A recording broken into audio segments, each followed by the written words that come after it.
Olá, boa noite. Começa agora o Jornal da Justiça desta terça-feira, 20 de setembro. O Conselho Nacional de Justiça tem a primeira sessão sobre a presidência da ministra Rosa Weber. No discurso, ela destacou os programas e projetos que pretende colocar em prática durante a gestão, que terá como foco direitos humanos, meio ambiente e a eficiência da prestação jurisdicional. Esse é um dos destaques da edição de hoje e você vai ver também. Justiça bloqueia bens de pecuaristas que arrendavam terra indígena em Mato Grosso. Empresário conhecido como faraó dos bitcoins terá que depositar 19 bilhões de reais em uma conta judicial para pagar os investidores. E Justiça do Trabalho começa programa para neutralizar a emissão de carbono em atividades do próprio Tribunal Superior e do Conselho Superior da Justiça do Trabalho.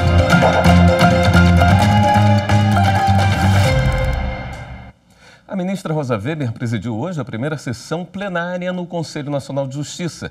No discurso, a magistrada destacou os programas e projetos que pretende implementar durante a gestão. A ministra Rosa Weber abriu a sessão destacando o papel do Conselho Nacional de Justiça no controle da atuação administrativa e financeira do Poder Judiciário e a relevância do CNJ para o Estado e a sociedade brasileira. O CNJ já fez história até aqui, mas há ainda muito a fazer, a longa estrada a percorrer. Neste caminho, me engajo com Vossas Excelências, disposta a contribuir com a minha experiência de 46 anos na magistratura nacional, para o aperfeiçoamento da instituição que sobrepaira a todos nós e para a consecução de seus elevados fins consagrados no texto constitucional. Rosa Weber recebeu as boas-vindas dos colegas. Eu sou fiel testemunho da sua disciplina de trabalho, do seu talento, da sua competência, da sua dedicação ao Poder Judiciário e à Justiça. Por isso que merecidamente, não o acaso nem o destino, mas o talento e a competência a levaram ao Supremo Tribunal Federal. Nos sentimos realmente honrados que uma juíza do trabalho, que percorreu todas as esferas e aos 46 anos de carreira, assume o comando do Poder Judiciário e, com a sua tranquilidade e serenidade, se coloca à disposição para servir e para ajudar. Uma trajetória brilhante, como já foi referida, todos os degraus da carreira, uma juíza de carreira, 46 anos de magistratura. Queremos só então, ministra Rosa Weber, deixar o nosso abraço dos juízes, das juízas federais, desejar muito sucesso. Conheço também um pouco da trajetória de Vossa Excelência, de superação, de espírito de justiça que tem, do qual tem dado testemunho ao longo da sua brilhantíssima trajetória. A ministra Rosa Weber destacou que alguns temas serão tratados de forma especial, entre eles a ampliação dos mecanismos de erradicação do subregistro civil e de paternidade, a localização de pessoas desaparecidas, o enfrentamento ao trabalho infantil e ao trabalho análogo à escravidão. A nova presidente do CNJ ressaltou também programas e projetos que pretende implementar durante a gestão. Expansão de medidas de enfrentamento a violações dos direitos humanos e do meio ambiente, ampliação de medidas de inovação, cooperação e conciliação para a prevenção e solução de litígios coletivos e de grande impacto social, otimização da gestão do judiciário com foco na atividade finalística, atenção aos sistemas eletrônicos fundamentais para a conclusão dos processos judiciais. Esta última ação, referente aos sistemas eletrônicos, remete ao atualíssimo tema da transformação digital. Ela é inevitável e muito bem-vinda e já está presente, com ou sem a nossa vontade. A verdadeira transformação digital implica facilitar ao cidadão o percurso do caminho jurisdicional abrangente de ingresso, trânsito e saída do sistema de justiça. Ela encerrou afirmando que a atuação dela à frente do CNJ será baseada em 2 eixos. Foco nos direitos humanos e meio ambiente. vida, educação, sobrevivência e convivência humanas. Foco na atividade raiz do judiciário, a eficiência na prestação jurisdicional. É o CNJ raiz que buscamos reforçar. A Justiça determinou que o empresário Glaidson Acácio dos Santos, conhecido como faraó dos bitcoins, deposite 19 bilhões de reais em uma conta judicial para pagar os investidores em criptomoedas. A decisão é da juíza Rosálio Monteiro Figueira, da Terceira Vara Federal Criminal do Rio de Janeiro. Ele tem 72 horas para cumprir a determinação. Esse valor representa 50% dos 38 bilhões de reais que, segundo a Polícia Federal, o Ministério Público Federal e a Receita Federal, Glaidson Acácio dos Santos teria movimentado no negócio de criptomoedas. A quantia deve ser depositada em juízo.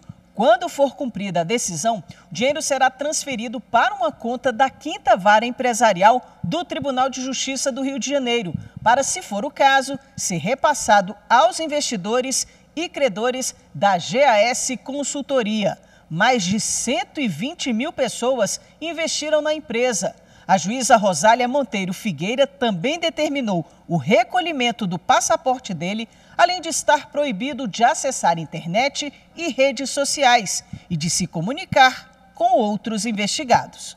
Preso em agosto do ano passado, Glaidson foi acusado pelo Ministério Público Federal de liderar uma organização criminosa responsável por um esquema milionário de pirâmide financeira, iniciado em Cabo Frio, na região dos Lagos. Ele responde na instância federal pelos crimes de formação de pirâmide financeira e crimes contra o sistema financeiro nacional.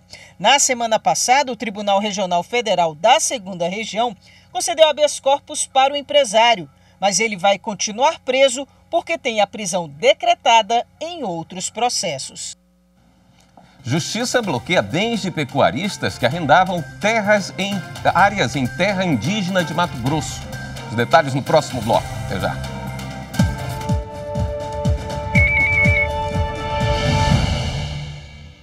As urnas eletrônicas usadas nas eleições são objeto de análise periódica realizada por partidos políticos e por diversas entidades nacionais e internacionais, e elas sempre se mostraram seguras.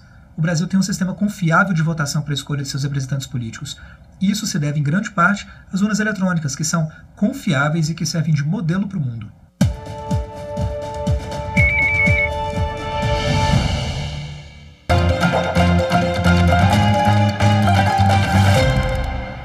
A Justiça bloqueou bens de pecuaristas que arrendavam áreas em uma terra indígena em Mato Grosso. Eles também deverão pagar mensalmente para a associação indígena responsável valores que desembolsavam ilegalmente para o arrendamento da região. As medidas são desdobramento da Operação Rescapta da Polícia Federal, que ocorreu em março deste ano.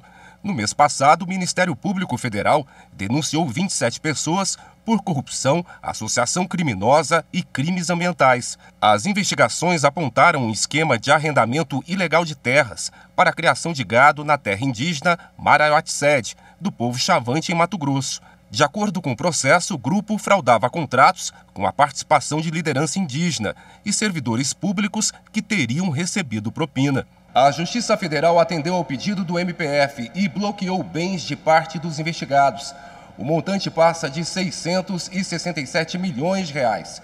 A mesma decisão determinou que 16 pecuaristas façam o pagamento mensal por 2 anos de valores que tinham como destino o arrendamento ilegal. Mesmo com a retirada do gado na área, eles terão que desembolsar ao todo R$ 737 mil por mês, mas desta vez o dinheiro terá outra finalidade. O recurso será destinado às comunidades indígenas afetadas pela exploração ilegal, depositado na conta da Associação Boiú Maraiuaticede, que deverá apresentar prestação de contas a cada 3 meses. Na decisão, a juíza federal Daniela Gonçalves de Almeida ressaltou, de um lado, a imperiosa necessidade de se fazer cessar imediatamente o dano ambiental, por meio do cumprimento da liminar de cessação das atividades de exploração econômica na área pelos demandados, e de outro, o risco à própria sobrevivência da comunidade indígena, em razão da ruptura abrupta de uma fonte de subsistência. tenho que os pagamentos devem permanecer, a fim de se preservar a segurança alimentar aos indígenas e garantir à comunidade o retorno à adaptação ao modelo que lhes permita sua manutenção autossustentável na terra indígena. A Polícia Federal constatou um novo processo de ocupação no interior da terra indígena, com restabelecimento de pastagens onde a atividade estava paralisada. A Escola Nacional de Formação e Aperfeiçoamento de Magistrados realizou a formatura da primeira turma de mestrado em Direito e Poder Judiciário. O evento foi no auditório externo do Superior Tribunal de Justiça. Das mãos do ministro Herman Benjamin, a juíza Fabiane Borges Saraiva, do Tribunal de Justiça do Rio Grande do Sul, recebeu o diploma do mestrado em Direito e Poder Judiciário da Escola Nacional de Formação e Aperfeiçoamento de Magistrados, a Infam. A magistrada escreveu uma dissertação sobre a judicialização da saúde. E como o judiciário pode lidar com isso, não apenas através de sentenças, porque são muitas, mas de uma maneira mais estrutural, uma maneira mais sistêmica. Para mim foi muito impactante. A cerimônia de entrega dos diplomas contou com a presença de outros ministros e autoridades, como o vice-presidente do STJ e do Conselho da Justiça Federal, o ministro Og Fernandes, e o ministro da Educação, Victor Godoy Veiga. Concluíram o mestrado 30 juízes integrantes de tribunais de justiça e tribunais regionais federais, todos escolhidos por meio de processo seletivo. Durante 2 anos, os magistrados desenvolveram estudos sobre a prestação jurisdicional no Brasil. O juiz Cláudio Camargo, do Tribunal de Justiça do Paraná, desenvolveu pesquisa na área de solução de conflitos. O tema da minha dissertação foi sobre justiça restaurativa e audiência de custódia. Então, eu trabalhei a compatibilização dessas duas políticas públicas. Nós temos que servir melhor a sociedade. Então, para isso, o único caminho é que a gente se capacite, né? Já a gratuidade judiciária foi o tema abordado por este juiz da Paraíba. É um tema que imbrica pelo acesso à justiça, né? Tem outras vertentes, né? E serve, quem sabe, para um aperfeiçoamento, né, do acesso à justiça do jurisdicionado brasileiro. O corpo docente de qualificação em defesa da Infam, composto por ministros do STJ, também aprovou dissertações sobre outros temas, como o uso de algemas nas audiências de custódia, justiça restaurativa aplicada à criminalidade federal, a prática judicial sob a perspectiva da dignidade da pessoa humana e o banco de incidentes de inteligência artificial do Judiciário. Idealizador e coordenador geral do programa de pós-graduação da Infam, o ministro Herman Benjamin destacou que este é o primeiro mestrado do mundo feito por juízes e para juízes. É um projeto pioneiro também na perspectiva da diversidade regional, da diversidade de gênero, da diversidade de raças e da inclusão das pessoas com deficiência. O diretor-geral da Infam, ministro Mauro Campbell Marques, ressaltou que os alunos do mestrado atuam como verdadeiros pesquisadores da atividade judicial no país, abordando em sala de aula exemplos práticos do que já é observado.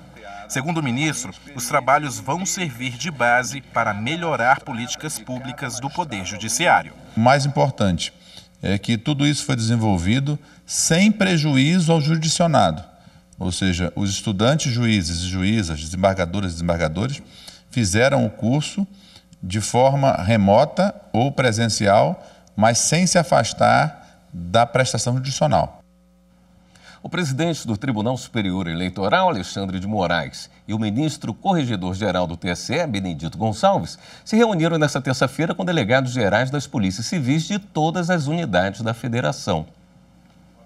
Há 12 dias do primeiro turno das eleições, o presidente do TSE, ministro Alexandre de Moraes, ao lado do corregedor-geral, ministro Benedito Gonçalves, se reuniram com autoridades das polícias civis de todo o país, para que fossem alinhadas questões de segurança dos estados para o dia 2 de outubro. O encontro visa garantir a premissa da paz e segurança nas eleições. Durante a reunião, o ministro Alexandre de Moraes pediu que os presentes compartilhassem as experiências e sugestões de segurança para o dia do pleito. Também foram discutidas as resoluções sobre o uso de celular na cabine de votação e o porte de armas de fogo nas sessões eleitorais. Participaram 21 delegadas e delegados gerais titulares e 6 representantes. O encontro marca colaboração entre as polícias dos estados e do Distrito Federal, em conjunto com a Justiça Eleitoral. Daqui a pouco tem sessão plenária no Tribunal Superior Eleitoral. Repórter Henrique Amaral tem mais informações. A maior parte da pauta da sessão de logo mais é formada por processos relativos às eleições gerais de outubro. Na sessão jurisdicional, os ministros devem analisar representações sobre propaganda eleitoral antecipada e também pedidos de direito de resposta. Já na sessão administrativa, o plenário deve analisar pedidos feitos por 8 tribunais regionais eleitorais para o envio de forças federais para reforçar a segurança de várias localidades durante a votação do dia 2 de outubro. No próximo bloco, encontro institucional, magistrados discutem a inteligência artificial nas relações de trabalho. Voltamos já.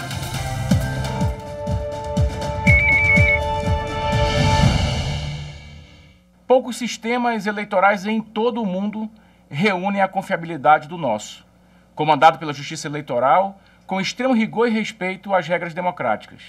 A urna eletrônica é um símbolo da excelência do serviço prestado por ministros, ministras e pelo corpo técnico do Tribunal Superior Eleitoral, desde meados da década de 1990. E ela passou por diversas provações. É testada a cada eleição e respondeu com eficiência, sem que haja nenhum registro ou indício de fraude.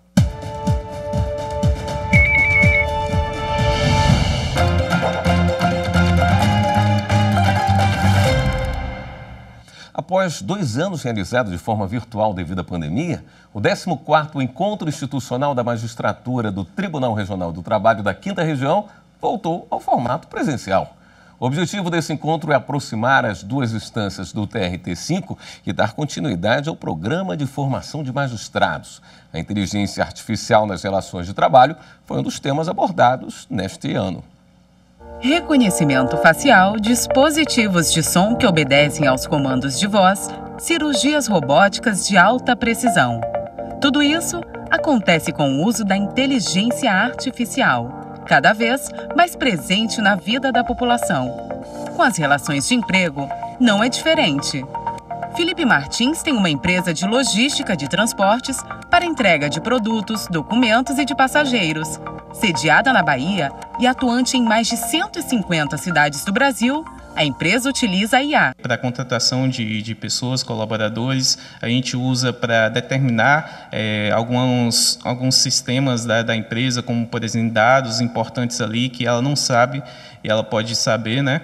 E, além do mais, o cadastramento dos entregadores, né? A gente pega os dados dela, colocando, que tem na internet, a gente coloca nesse sistema nosso próprio, que tem a inteligência artificial, e mostra qual a afinidade que ela tem em um meio que ela vive, né? Se ela é mais da liderança, se ela é mais do operacional, se ela é mais dos processos, se ela é mais de vendas. O uso dessas tecnologias é bastante discutido. Durante o encontro dos magistrados do TRT da Bahia, a pesquisadora e professora Selma Carlotto falou sobre a inteligência artificial nas relações de trabalho e ressaltou que os candidatos ou empregados devem ser informados. Várias empresas que já tratam de forma automatizada os processos seletivos. A gente tem automatização de folhas de pagamento, RH, e ali os cuidados são maiores. Como eu falei, temos um artigo até 20 da Lei Geral de Proteção de Dados, que eu também abordei durante a palestra, que traz que a própria NPD poderá realizar uma auditoria dos aspectos discriminatórios, que, no caso, o titular, que no nosso caso aqui é o empregado, pode pedir revisão desse tratamento automatizado. Carlotto exemplifica um caso ocorrido com a inteligência artificial da Amazon e que só não teve consequências maiores pelas decisões passarem por revisões humanas. Ele tinha ali a aferição dos níveis de produtividade dos trabalhadores e não levando em consideração as características individuais de cada um, problemas de saúde, até que a pessoa muitas vezes está naquele momento, já preparava a carta da dispensa com base em critérios de produtividade. E nesta situação a gente também fere as normas de proteção de dados e até pode criar uma situação de assédio moral algorítmico. O caso citado se refere ao que chamamos de discriminação algorítmica, tema também trazido no encontro de magistrados pela pesquisadora Bianca Kremer. Os funcionamentos das tecnologias produzindo efeitos nocivos para a sociedade, com diversas camadas de possibilidades de discriminação e também levando em consideração as diversas camadas de opressão que existem na sociedade, como, por exemplo, racismo, sexismo e demais questões relativas à senioridade e deficiência também. De acordo com aquilo que foi ensinado para a máquina, que ela vai aprender aqui como se o empregado que estivesse ensinando a máquina fosse um professor. Os dados passam a ser rotulados. Então, ela vai aprender que dados que ela deve selecionar como dados de saída. E se os atributos que foram rotulados para classificar, por exemplo, ou não classificar um candidato, eles são atributos que venham a criar uma situação de discriminação, que gerem práticas discriminatórias, a gente vai ter aqui métodos de machine learning com vieses discriminatórios. Então, a capacitação é um dos muitos caminhos, levando em consideração questões relativas à diversidade no processo de desenvolvimento das tecnologias e também levando em consideração os diferentes tecidos sociais em que essa tecnologia é aplicada. Cuidados que, se não forem adotados, podem resultar em ações de reparação na justiça, como explica o juiz do TRT da Bahia, Joalvo Magalhães. É um tema bastante novo ainda, então não posso dizer que já haja jurisprudência consolidada sobre isso, nós não temos. Mas temos sim uma forte jurisprudência sobre critérios, por exemplo, de admissão, critérios, por exemplo, de dispensa. O Tribunal Superior do Trabalho já tem teses sobre exigência de certidão de antecedentes criminais, por exemplo, e outras informações que podem ou não podem ser objeto de avaliação pelo empregador no momento da contratação. Porque o empregador ele tem essa prerrogativa de escolher o empregado, evidentemente, mas existem critérios que ele não pode eleger sob pena de incorrer em discriminação. Um novo constante, sempre melhorando, trazendo mais processos para atender melhor o público-alvo. O Tribunal Superior do Trabalho e o Conselho Superior da Justiça do Trabalho iniciaram um programa para neutralizar as emissões de carbono decorrentes das atividades desenvolvidas pelos dois órgãos. Atento às mudanças climáticas e também à Agenda 2030 para o desenvolvimento sustentável da Organização das Nações Unidas, o Tribunal Superior do Trabalho e o Conselho Superior da Justiça do Trabalho instituíram o programa Carbono Neutro. A iniciativa consiste em um conjunto de ações para reduzir ou neutralizar as emissões de gases do efeito estufa nos dois órgãos. Entre as medidas está a realização de levantamento para identificar o total dos gases causadores do efeito estufa emitidos a partir das atividades do TST e do CSJT. A partir do relatório será elaborado o Plano de Compensação Ambiental, que trará estratégias para a redução ou neutralização das emissões. Essa medição a gente chama de inventário de gases de efeito estufa. Ela é o que a gente chama de pegada de carbono do órgão, ou seja, o quanto ele, para o desenvolvimento das suas atividades, emitiu de gases de efeito estufa, é o rastro que ele deixou de gases de efeito estufa. Então a gente mede isso com protocolos, rígidos protocolos internacionais e nacional. A iniciativa também se propõe a atender a meta 9 do Poder Judiciário, que prevê a realização de ações com o objetivo de difundir a cultura e a inovação em diversas dimensões, especialmente no âmbito do desenvolvimento sustentável da Agenda 2030 da ONU. Com o programa Carbono Neutro, o TST se torna o primeiro tribunal do país a implantar um programa destinado a esse propósito. Todas as unidades que funcionam na sede do TST e do CSJT em Brasília deverão implementar ações para cumprir os objetivos previstos no programa.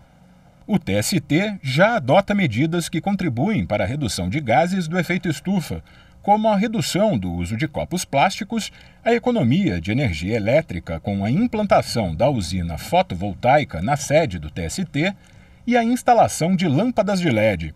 O presidente do TST e do CSJT, ministro Emanuel Pereira, destacou que o projeto é um marco importante para o desenvolvimento sustentável da mais alta corte trabalhista. O Tribunal Superior da Justiça do Trabalho está na vanguarda, sempre adiante, com ações dessa natureza, em favor da natureza, inclusive. Esta edição do Jornal da Justiça fica por aqui. Uma boa noite para você. Até amanhã.